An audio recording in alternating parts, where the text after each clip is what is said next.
there is something going on here that perhaps we may not be familiar with. There's a kind of dynamism to the law of Moses at certain points.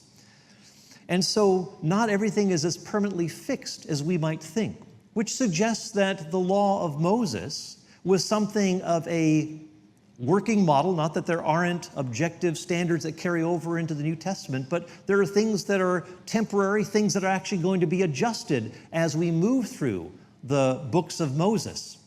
And we'll unpack that in just a moment. It's interesting as you read the Pentateuch, the Genesis through Deuteronomy, you see that there are subdivisions within these law codes that we see starting in Exodus chapter 20.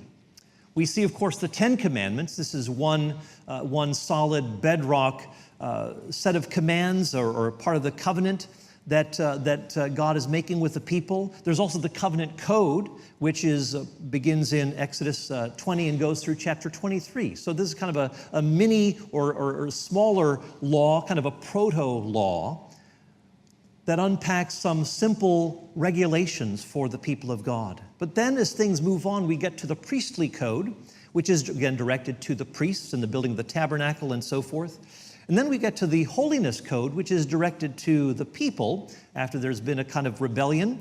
We have the priests are addressed after in the midst of this golden calf incident that takes place in Exodus 32. And then there are these goat idols in Leviticus 17, and then there is a legislation that is more directed to the people. And then there is finally the Deuteronomic code from Deuteronomy 12 to 26. Well, what do we see in these separate legislations that come and are kind of unfolded here? Well, first of all, we see that there is a stable core of these Ten Commandments that are repeated. Begins in Exodus 20 and then in Deuteronomy chapter 5. And except for the Sabbath, they are reaffirmed in the New Testament. We don't see the Sabbath specifically highlighted as carrying over in the New Testament, although we can talk about that. I would just point you to Colossians chapter 2, where Paul says, "Let no one judge your Sabbath or your new moon," and so forth. These are a shadow of what is to come, the substance of which is Christ. And so with Christ comes a new creation. That old creation with the Sabbath has now been fulfilled in a new creation that has come about with Jesus in his resurrection from the dead, being the fulfillment of that, bringing to us a new Sabbath which will be fulfilled in the new heavens and the new earth. Also, we see God interacting with his people at different stages along the way. And so there are different commands that will go along with that. There's a little bit of a diversion here, but I think it's important to include this. And so you have them wandering as this ancestral clan to a theocratic people, to a monarchy, to then afflicted remnant, and then a post-exilic community. So there are going to be different responsibilities, different duties along the way as Israel moves along in this course. But within the law of Moses, we have certain adjustments in light of various circumstances or petitions or even places of worship. So what does those look like? Well, here we've got creating new airlines. Zelophehad's daughters, who had no brothers, petitioned Moses to receive their father's inheritance. Up until that point, the default position was that the male heirs would be the ones to get the inheritance, and that the daughters wouldn't get anything. But so you see this kind of a modification. God grants this request. So there's a new airline that comes into existence, so to speak.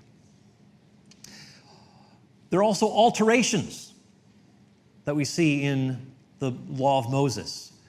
Of course, there's one kind of altar, uncut stones, in the book of Exodus in chapter 20.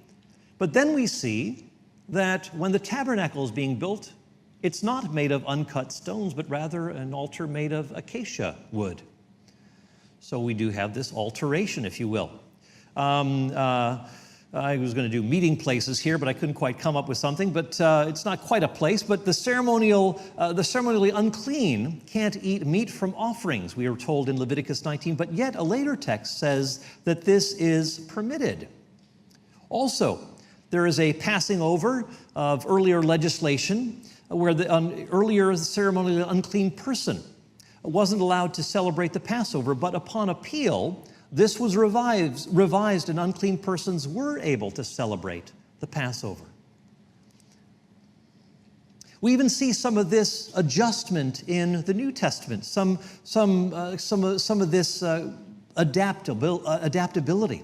So we have laws for Gentile men here and ladies who are Gentiles. But at the Jerusalem Council, guidelines for Gentile believers required making every effort to avoid things that Jewish believers found offensive. So the command was to abstain from things contaminated by idols, and from fornication, and from what is strangled, and from blood. But later, Paul loosens this issue of meat offered to idols and basically restricts any prohibition to what is done in a pagan temple, not to participate in eating meat that is in a pagan temple, but once it's out in the marketplace, then it is no longer a matter of a religious ritual in a pagan setting, but it is free and available to those who want to buy meat on the market. Even when it comes to divorce, Jesus forbids divorce only for sexual impurity, or at least that's all he mentions, given that this was a natural setting to talk about it within the context of Israel. But once the gospel goes to the Gentiles, problems emerge, and the issue of divorce becomes a reality in a different kind of setting. What happens when I, as a pagan, become a believer and my spouse wants to leave me because that spouse doesn't want to be with me because I have embraced Jesus Christ? And so Paul allows for divorce on the grounds of abandonment. So there's something of a fluidity here, something of a modification. Let me go back to the law of Moses here. Paul talks about how the law of Moses is a tutor, a custodian, kind of like someone who is teaching a child until that child becomes of age. There's a certain time in which there is this training that goes on, and then once the son becomes the rightful heir, becomes of age, then that tutor, that custodian is no longer necessary. The New Testament scholar N.T. Wright talks about the law of Moses as being something like a booster rocket. Once its role is fulfilled for the ancient people of God, for the nation of Israel, giving way to the new Israel, the church, then it falls off. And he says that the Torah, the law of Moses, or the instruction given at Mount Sinai, is given for a specific period of time and is then set aside, not because it was a bad thing now happily abolished, but because it was a good thing whose purpose had now been accomplished. I hope this gives you a little bit of an understanding and perhaps a greater appreciation of what is going on in the law of Moses and what function it serves as we look at the salvation history, the unfolding of God's saving purposes in history as it moves from Israel as a nation to the new Israel, the church.